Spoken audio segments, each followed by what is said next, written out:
Hello, नमस्ते, बोंजूर दोस्तों। काफ़ी टाइम हो गया इस वशीकरण हॉन्टेड बाय लव के एंडिंग एपिसोड को लाते हुए और इस डिले के लिए सॉरी। लेकिन आज का एपिसोड बहुत ख़ास है क्योंकि हम ये रिकॉर्डिंग कर रहे हैं सीधा पेरिस से।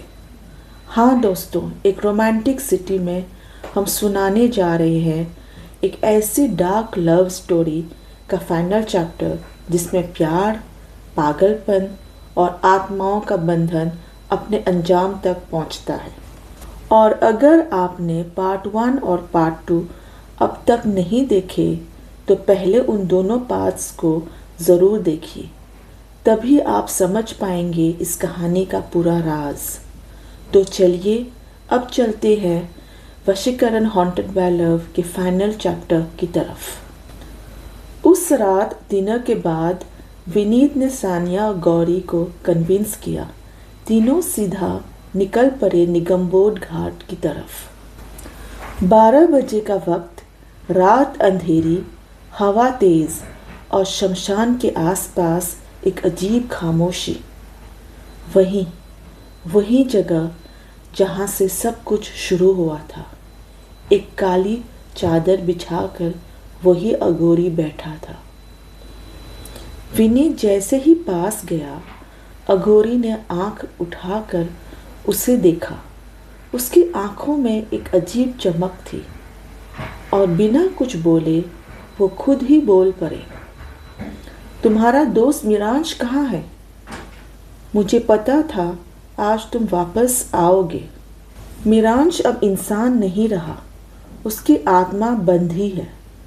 अगर उसे छुड़ाना है तो तुम्हें उसी रात का विधि दोहराना होगा, वरना वो हमेशा के लिए कियारा का हो जाएगा। सानिया और गौरी डर गए। विनीत ने हिम्मत जुटाई और बोला, बाबा मुझे बताओ क्या करना होगा।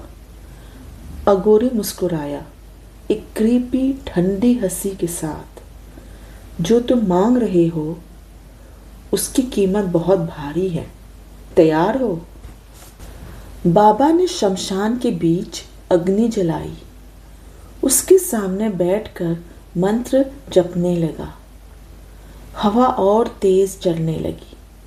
फिर अघोरी ने आंखें खोल के भयानक आवाज में कहा, जिस अघोरी ने कियारा का काम किया था उसने मरने से पहले एक आखिरी खतरनाक विधि की थी।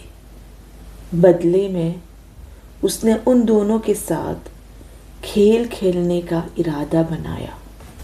उसने उन दोनों के शरीर में एक ऐसे जोड़े की आत्मा को दाखिल कर दिया जो रोड एक्सीडेंट में मारी हुई थी। सानिया और गौरी एक दूसरे को देख के सन्न रह गई। अघोरी की आवाज और तेज हो गई। वो दोनों आत्माएं मौत के बाद भी एक दूसरे के लिए तरस रही है, एक दूसरे तक पहुंचना चाहती है और अब वो कियारा और मिरांश के शरीरों में जी रही है।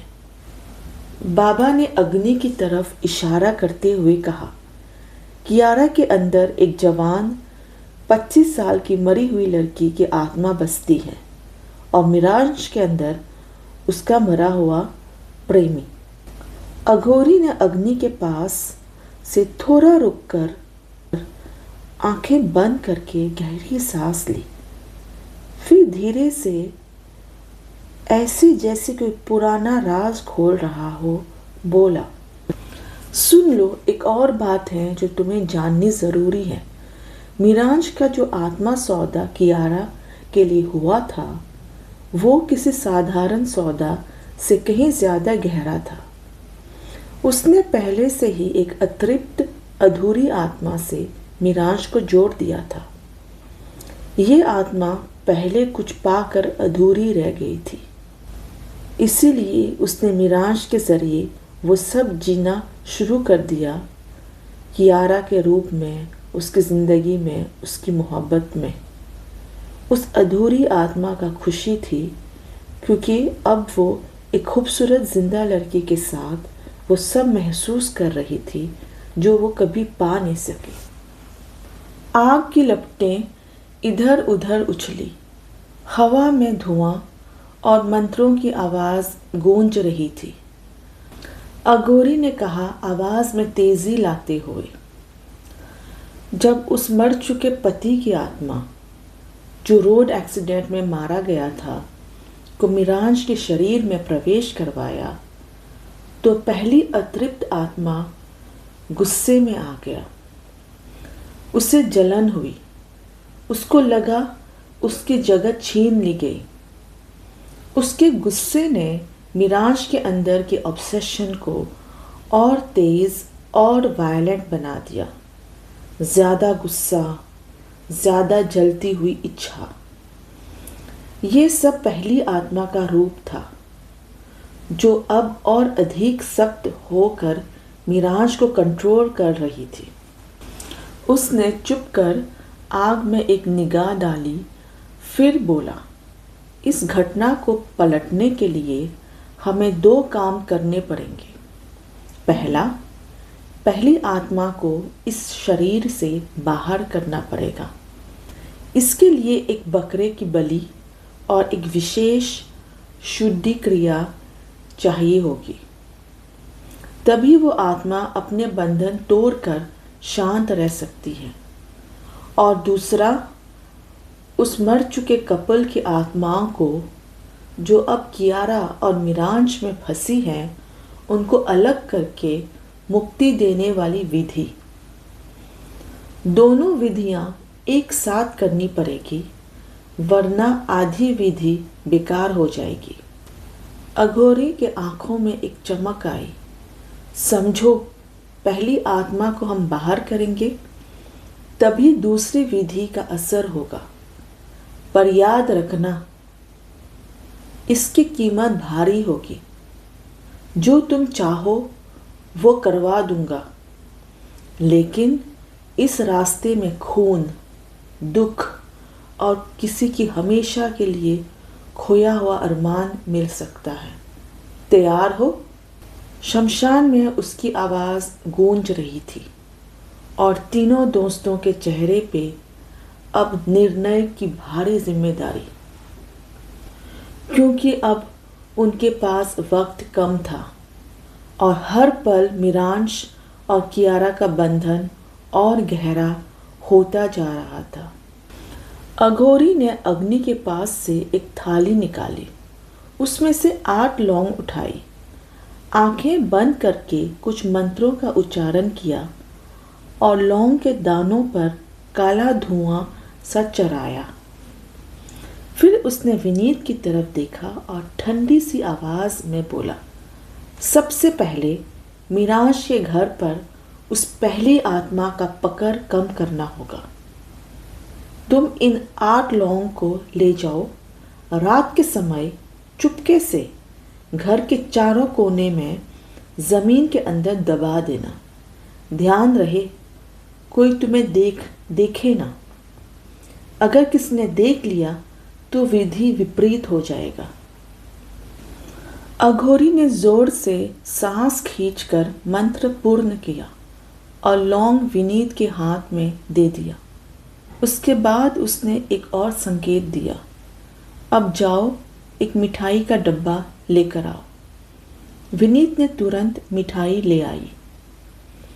अघोरी ने डब्बे को अग्नि के पास रखा, मंत्रों का जाप किया और अपनी उंगली से हवा में कुछ लिखा, जैसे कोई गुप्त चिन्ह हो।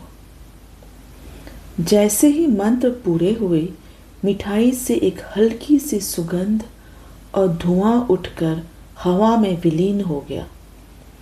फिर अघोरी ने तीनों दोस्तों को कहा, अब ये मिठाई तुम मिरांश और उसके माँ पापा को अपने सामने खिलाना, सिर्फ तब जब तुम देख सको कि उन्होंने खाया है। जैसे ही वो मिठाई खाएंगे, कियारा के हिप्नोटिज्म और वशीकरण का असर टूटने लगेगा। उसके बाद ही तुम मिरांश के माँ पापा को सच्चाई समझा पाओगे और अगले विधि के लिए तैयार कर पाओगे। हवा एकदम ठंडी हो गई और शमशान के अंधेरों में आग की लपटें तेज जलने लगी। विनीत और गौरी एक दूसरे की तरफ देखे। उनके चेहरे पे डर भी था और उम्मीद भी, क्योंकि अब असली खेल शुरू होने वाला था। मिराज के माँ पापा को सच्चाई बताना और घर से शुरू करना उस भूतिए बंधन को तोड़ना। विनीत, गौरी और सानिया शाम के वक्त मिराज के घर पहुंचे। कियारा वहां नहीं थी। विनीत ने एक बड़ा सा मिठाई का डब्बा निकाल कर कैजुअल टोन में बोला, अंकल आंटी, ये मिठाई मेरी नई स्पोर्ट्स बाइक के लिए, आप लोग ज़रूर टेस्ट कीजिए। माँ पापा मुस्कुराया। मिराज भी एक्साइटेड हो गया बाइक की बात सुनकर। तीनों ने खुशी खुशी मिठाई खाई। कुछ ही देर में मिराज की माँ को हल्का सा चक्कर आया। वो पानी पीकर बैठी और धीरे से बोली, अरे बहुत दिनों बाद इतना हल्का और फ्रेश फील हो रहा है। पापा को भी पहले थोड़ी अनइजीनेस हुई, पर फिर उनका चेहरा चमक उठा, जैसे उनके दिमाग पे छाया एक अंधेरा अब धीरे धीरे हट रहा हो।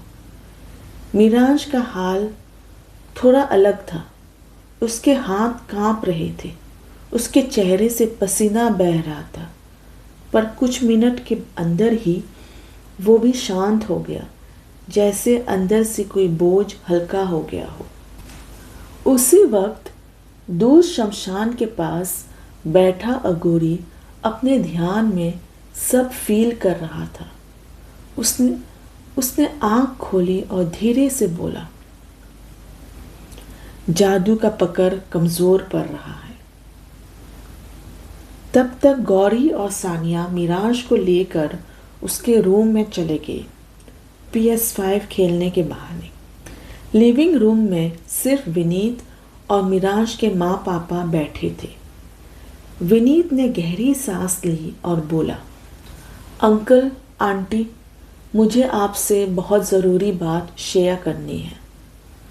जो कुछ भी मिराज के साथ हो रहा है उसके पीछे सिर्फ कियारा है। उसने उस पर वशीकरण किया है। ये कोई आम प्यार नहीं है, ये एक ब्लैक मैजिक ट्रैप है। दोनों ने पहले शौक में विनीत को देखा, लेकिन मिठाई का असर हो चुका था। उनकी सोच पर जो पर्दा था वो धीरे धीरे हट रहा था। विनीत ने फिर फुसफुसा कर बोला, आज रात 12 बजे आपको मेरे साथ शमशान चलना होगा। बाबा वहाँ विधि शुरू करेंगे। अगर इस दौरान कियारा आ गई तो उसे बस ये कहना कि कोई रिश्तेदार का एक्सीडेंट हो गया है और हमें तुरंत निकलना है। माँ ने आंख नम करके हाँ में सिर हिलाया। पापा ने गुस्से और दर्द के बीच कहा, बस अब इस लड़की का असली चेहरा समझना होगा। हम अपने बेटे को खो नहीं सकते। उस रात गौरी और सानिया मिराज के रूम में आए। मिठाई का असर होने के बाद मिराज थोड़ा हल्का लग रहा था। उसने मुस्कुराते हुए बोला, चलो चलो आज रात हॉरर मूवी देखते हैं, पिज्ज़ा ऑर्डर करते हैं, मस्ती करेंगे। दोनों लड़कियां उसकी बात सुनकर रिलैक्स हो गई। रूम में एक नॉर्मलसी का इल्यूजन था, जैसे सब वापस पुरानी लाइफ में आ गया हो। लेकिन लिविंग रूम में माँ पापा ने मिराज को शांत सुर में बोला, बेटा, पापा के एक पुराने एम्प्लॉई का नाइट शिफ्ट में एक्सीडेंट हो गया है। हमें तुरंत वहाँ जाना होगा, तुम आराम करो। मिराज ने बस हाँ में सिर हिला दिया। उसे बिल्कुल भनक नहीं लगी कि असली खेल अब घर के बाहर हो रहा है। गेट के बाहर विनीत कार में ऑलरेडी इंतज़ार कर रहा था। माँ पापा चुपके से निकल आए। सब ने डिसाइड किया कि एक ही कार में जाना ज़्यादा सेफ होगा। विनीत ने इग्निशन स्टार्ट की और कार निगमबोध घाट की तरफ रवाना हो गई। रोड पे एक अजीब सन्नाटा था। स्ट्रीट लाइट्स भी कभी कभी ब्लिंक कर रही थी। माँ चुप थी। पापा की उंगलियां स्टीयरिंग पर रेस्टलेसली टैप कर रही थी और विनीत के चेहरे पर टेंशन साफ लिखा था। निगमबोध घाट पर ठंडी हवा चल रही थी। शमशान का धुआं और जलते हुए लकड़ी की खुशबू रात को और भी भयानक बना रही थी। अघोरी बाबा वहाँ पहले से ही बैठा था। एक बड़ा सा काला बकरा उनके पास बंधा हुआ था। उसके पास मट्टी के दिए, लाल रंग के धागे और चंदन की रेखाओं से बना एक बड़ा चक्र बना था। उन्होंने आंख उठाकर माँ पापा को देखा और गहरे स्वर में बोले, पहले आत्मा से छुटकारा पाने के लिए ये विधि ज़रूरी है। बकरे का बलि और सारी सामग्री मिलाकर लगभग 60,000 का खर्चा आएगा, लेकिन जो भी आप अपनी खुशी से देंगे वो हम स्वीकार करेंगे। माँ पापा ने एक दूसरे की तरफ देखा और बिना किसी हेजिटेशन के हाँ में सिर हिला दिया।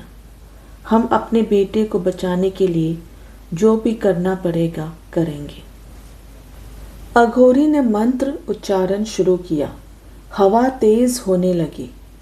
बकरा जोर जोर से चिल्लाने लगा, जैसे उसे भी कुछ महसूस हो रहा था। चक्र के बीच एक दिया जलाया गया और उसकी लाल रोशनी माँ पापा के चेहरों पर पड़कर और भी खौफनाक रिफ्लेक्शन बन रही थी। बाबा ने हाथ उठाकर कहा, यह पहली रात है। इस विधि के बाद ही मीरांश के अंदर से वो पहली आत्मा निकलने लगेगी। पर याद रखिए, ये शुरुआत है। असली परीक्षा अभी बाकी है। अघोरी ने मंत्र तेज कर दिए। हवा तेज चलने लगी और निगमबोध घाट के पैर जैसे चीखने लगे। बकरा भी जोर जोर से इधर उधर हिलने लगा, जैसे उसे पता था कि उसकी बलि होने वाली है। बाबा ने एक चमकती तलवार उठाई और मंत्र गरजने लगे, ओम काल भैरव नमः। जैसे ही बकरे की गर्दन काटी गई, एक तेज चीख हवाओं में गूंज गई। उसी वक्त घर में गौरी और सानिया हॉरर मूवी देख रही थी। सडनली स्क्रीन फ्लिकर होने लगी, जैसे कोई इलेक्ट्रिक डिस्टरबेंस हो रही हो। मीरांश पिज्ज़ा का स्लाइस उठा ही रहा था, तभी उसकी आंखें लाल होने लगी। उसके हाथ कांपने लगे और उसने जोर से टेबल पे मुक्का मारा। सानिया घबरा गई। मीरांश, तुम ठीक हो ना? लेकिन मीरांश खुद को पकड़ नहीं पा रहा था। उसके अंदर की पहली अतृप्त आत्मा बलि होने का गुस्सा फील कर रही थी। उसने एक घुटी हुई आवाज में बोला, वो मेरा है, कोई मुझे अलग नहीं कर सकता। शमशान में बकरे का खून चक्र के बीच टपक रहा था और बाबा मंत्र उच्चारण कर रहे थे, लेकिन घर में मीरांश वायलेंट हो चुका था। उसने रिमोट उठाकर दीवार पर दे मारा। गौरी और सानिया चिल्लाए, मीरांश रुको। मीरांश का चेहरा एकदम बदल गया, जैसे एक दूसरा इंसान उसके अंदर बोल रहा हो। उसके होठों से आवाज निकली, तुम सब मुझे अलग नहीं कर पाओगे, मैं उसका हमेशा रहूंगा। विधि शुरू करने से पहले ही बाबा ने गौरी, सानिया और विनीत को वार्निंग दी थी, आत्मा आसानी से नहीं छोड़ेगी। जैसे ही ये बलि शुरू होगी, उसका गुस्सा मीरांश पर फटेगा। उस वक्त मेरे एक साथी तुम्हारे घर के बाहर होगा, उसे तुरंत बुलाना। मीरांश जब वायलेंट होने लगा, चिल्लाते हुए, चीज़ें तोड़ते हुए, सानिया ने डर के मारे तुरंत दरवाज़ा खोला। वहाँ एक दूसरा अघोरी खड़ा था, काली चादर में, गले में रुद्राक्ष माला और हाथ में त्रिशूल। उसने बिना टाइम वेस्ट किए बोला, उसे अंदर ले चलो जल्दी। अघोरी ने ड्राइंग रूम के बीच एक छोटा सा कुंड बनाया। मिट्टी, सिंदूर, जल और कुछ गहरी काली जड़ और सूखे पत्ते डाल के उसने अग्नि जलाई। मीरांश चीखता हुआ छुड़ाने की कोशिश करता रहा, लेकिन गौरी और सानिया ने उसे पकड़ के कुंड के सामने बिठाया। अघोरी ने तुरंत मंत्र उच्चारण करना शुरू किया। जैसे जैसे मंत्र तेज हुआ, मीरांश जोर से चिल्लाने लगा। उसके हाथ पैर कांपने लगे, आंखों से लाल आंसू जैसे बहने लगे। अघोरी ने त्रिशूल को कुंड की आग के पास रखा और जोर से गरजते हुए आवाज में बोला, बाहर आ, मैं तुझे हुक्म देता हूं, बाहर आ। मीरांश का चेहरा पलक झपकते ही बदल गया। उसके होठों से एक अलग आवाज निकली, भारी, दर्द भरी और गुस्से से भरी। ये मेरा है, मैं इसे कभी नहीं छोड़ूंगा। अघोरी मंत्र उच्चारण तेज करता गया। गौरी और सानिया रो रही थी, लेकिन हिम्मत करके विनीत के दिए हुए काला धागा पकड़ के बैठे रहे। मीरांश की आवाज़ बदल गई, कभी लड़के की आवाज़, कभी एक बुजुर्ग की आवाज़, कभी एक औरत की आवाज़ गूंजी, मैं इसे छोड़ूंगा नहीं, ये मेरा है। अघोरी ने त्रिशूल को जमीन पर पटक के बोला, तेरा समय खत्म हो गया, तेरी बलि शमशान में हो चुकी है। और उसी टाइम एक काली धुआं कुंड से निकला और घर में मीरांश का शरीर कांप कर जमीन पर गिर गया। एक पल के लिए सब चुप हो गया, हवा भी रुक गई। फिर मीरांश की आंखों से लहू टपकने लगा। तुम समझते हो ये सिर्फ शुरुआत है, अब असली खेल शुरू होगा, अघोरी ने कहा। अघोरी ने अग्नि के बीच से त्रिशूल निकाला और उसका धड़ लाल आग की रोशनी में चमक रहा था। उसने त्रिशूल मीरांश की तरफ उठाया और बोला, तुझे तेरी बलि मिल गई, अब इसे छोड़ दे।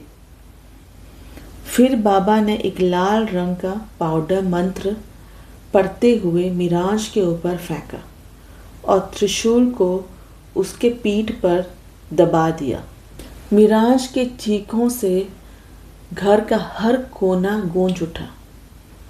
उसकी आवाज़ कभी औरत की हो जाती, कभी एक डरावने बुजुर्ग की, और फिर एक जोर का धक्का लगा। मीरांश जमीन पर गिर गया बेहोश। अग्नि में से एक काला धुआं निकला और हवा में घुल गया। पहला अतृप्त आत्मा निकल गया था। सानिया और गौरी दौड़कर मीरांश के पास पहुंचे।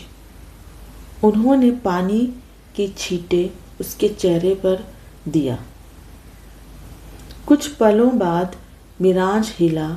उसने आंखें खोली और थके हुए बोला, मैं जिंदा हूँ। थोड़ी देर में विनीत और मीरांश के माँ पापा शमशान से अघोरी को लेकर घर लौटे।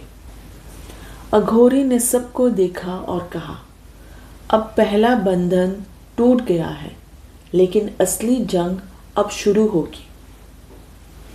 उसने एक लाल धागा मीरांश के हाथ में बांधा और बोला, ये रक्षा का धागा है। मैंने अपने तंत्र से इसे सुरक्षित किया है। अब कियारा इसे तोड़ नहीं पाएगी। और फिर अघोरी ने वही धागा विनीत, सानिया, गौरी और मीरांश के हाथ में भी बांध लिया। अब तुम सब मेरे मंत्र से सुरक्षित हो, लेकिन याद रखना ये सुरक्षा टेम्पररी है। सबको लगा कि रात खत्म हो गई, लेकिन बाबा के चेहरे पर अब भी एक अजीब सी घबराहट थी। उसने धीरे से कहा, कियारा को अभी तक पता ही नहीं कि उसके अंदर भी एक अनजान आत्मा का भूत जाग चुका है और वो आत्मा उसे तोड़कर यहाँ ले आएगा। रात के 12:30 बजे अग्नि के बीच अघोरी ने मंत्र उच्चारण शुरू किया। मीरांश, विनीत, गौरी और उसके माँ पापा घाट के पास एक चक्र रेखा के बाहर खड़े थे। कियारा को भी वहां लाया गया। उसका चेहरा बेजान, आंखें खाली, जैसे उसके अंदर कोई और जिंदा हो। अघोरी ने मंत्र गुनगुनाते हुए कहा, आज इन दोनों आत्माओं को उनके बंधन से मुक्ति मिलेगी और तुम सब इनके साक्षी बनोगे। अघोरी ने त्रिशूल अग्नि में डुबाया और मीरांश के माथे पर तिलक लगाया। उसने मंत्र उच्चारण शुरू किया और उस मोमेंट में हवा तेज चलने लगी। कियारा के पास एक हवा का झोंका आया और उसके शरीर से जैसे औरत की चीख निकलकर हवा में घुल गई। वही बीवी की आत्मा थी जिसे उसके पति के पास भेज दिया गया था मीरांश के जरिए। अग्नि की लौ एक पल के लिए पीली से सफेद होगी और फिर शांति। अघोरी ने आंखें बंद करके कहा, अब दोनों आत्माओं को मुक्ति मिल गई है। विधि के बाद कियारा धीरे से होश में आई। उसने इधर उधर देखा पर आंखों में पहचान ही नहीं थी। मैं यहाँ कैसे आई? तुम लोग कौन हो? उसने पूछा। मीरांश बस चुप रहा। आंखों से आंसू गिरते रहे। कियारा को अब कुछ याद नहीं था, ना मीरांश, ना वो प्यार, ना वो रातें। अघोरी ने फिर मीरांश के पास जाके कहा, बेटा, एक बार आत्मा किसी के शरीर में प्रवेश कर ले तो वो शरीर एक द्वार बन जाता है। मैंने विधि से वो द्वार हमेशा के लिए बंद कर दिया है। अब कोई आत्मा तुझ में प्रवेश नहीं कर सकती। उसने मीरांश के माथे पर एक तिलक लगाया और मंत्र पढ़कर उसके हाथ पर रक्षा धागा बांधा। सुबह होने तक सब कुछ शांत हो गया था। अग्नि बुझ चुकी थी, हवा भी थमी सी लग रही थी। अघोरी ने आशीर्वाद दिया और चला गया। मीरांश अब पूरी तरह मुक्त था, लेकिन अंदर कहीं कुछ टूट गया था। वो अपने कॉलेज जाता, विनीत और गौरी के साथ हमेशा हंसता रहता, पर प्यार से अब दूर हो गया था। ये थी एक बहुत ही खतरनाक वशीकरण की रियल स्टोरी। एक ऐसी कहानी जहाँ प्यार और काला जादू एक हो गए। अगर आपको ये कहानी पसंद आई हो तो वीडियो को लाइक कीजिए, शेयर कीजिए और ऐसे ही डार्क और हॉन्टिंग कहानियों के लिए हमारे चैनल को सब्सक्राइब करने ना भूलिए।